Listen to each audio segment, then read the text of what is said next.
আজকের class high বৃষ্টি। দিদি কি অবস্থা একটু বলেন তো, অনুভূতি কেমন দিদি? আমি অনেক এক্সাইটেড, ভালো লাগতেছে। আমি শুধু স্বপ্ন দেখতাম, আজকে ম্যাডামের মাধ্যমে স্বপ্ন সফল হইলো। ধন্যবাদ ধন্যবাদ, অসংখ্য ধন্যবাদ। দাদা আপনার কলিগদের জন্য কিছু বলেন।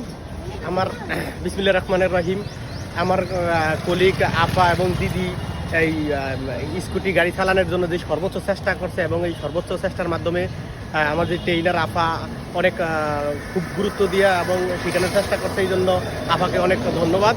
যেহেতু আরও সামনে মিল আমাদের যেই বাংলাদেশ তো নারী জাগরণের জন্যই সবচেয়ে চেষ্টা করে, এই গাড়ি চালানোর মাধ্যমেই বাংলাদেশকে সেই বেগম রোকেয়ার মনে করেন সাফল্য ধরে রাখতে পারে। এই জন্য আপাকে অসংখ্য অসংখ্য ধন্যবাদ। ধন্যবাদ ভাইয়া, অসংখ্য ধন্যবাদ আপনাকেও ভাইয়া। সবাই আত্মহারা, তাই একজন আরেকজনকে ভালোবাসা নিবেদন করতেছে এবং পুরানো আমার রেজার এক স্টুডেন্ট আজ আসলো।